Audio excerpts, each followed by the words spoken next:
If you bought $1,000 worth of Bitcoin back in August 2010, that money would now be worth an estimated $50 million.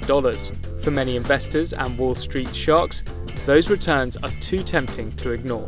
But Bitcoin is not the only cryptocurrency attracting excited investors. Ethereum, Ripple, Litecoin, and Dash are some of the other 1,000 or so digital currencies that have been created so far. But are they a safe bet for your hard-earned money? And can the growth continue?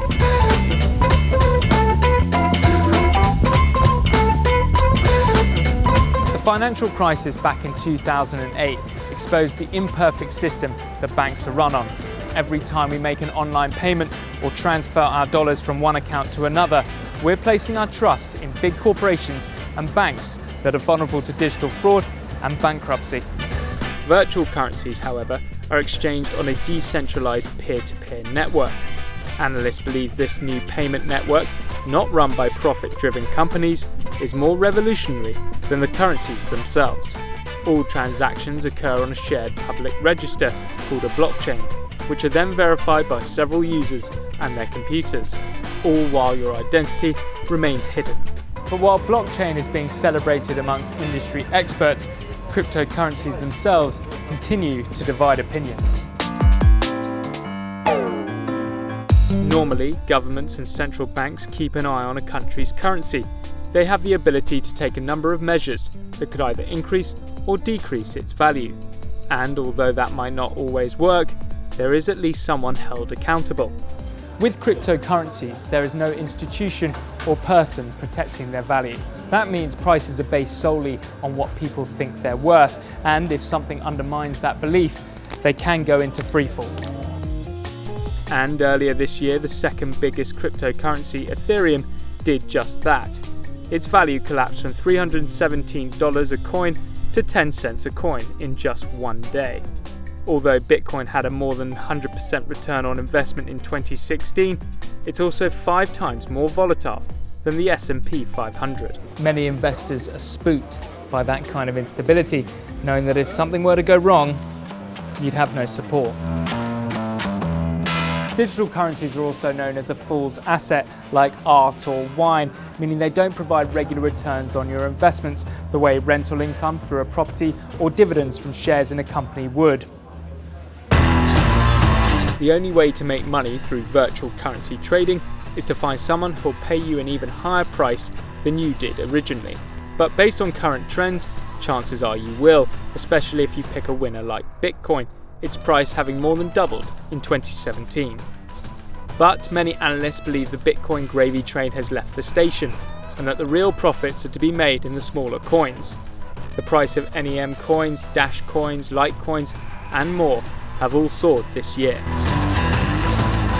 Digital currency transactions, though, are still reliant on human intervention.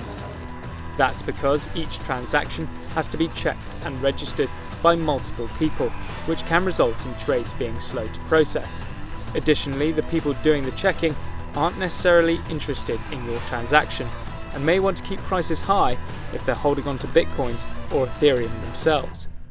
So, as Bitcoin users demanded quicker transactions, this was at odds with the people mining Bitcoins.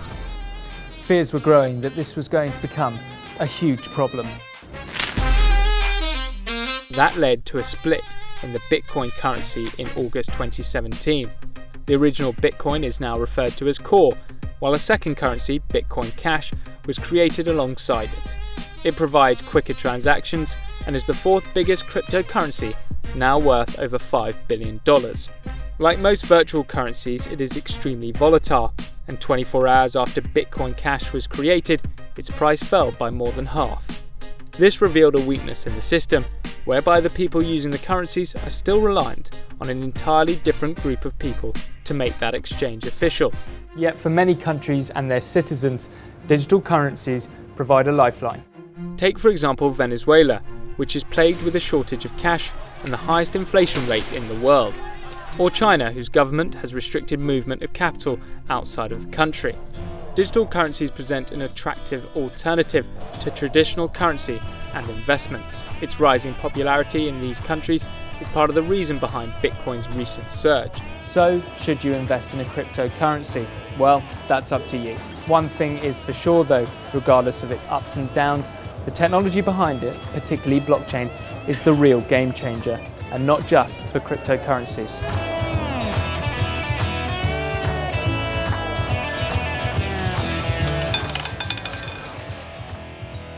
Hi everyone, thanks for watching. If you want to know more about the blockchain technology we discussed in this video, click here. Or if you want to learn about what's happening in Venezuela, try this video.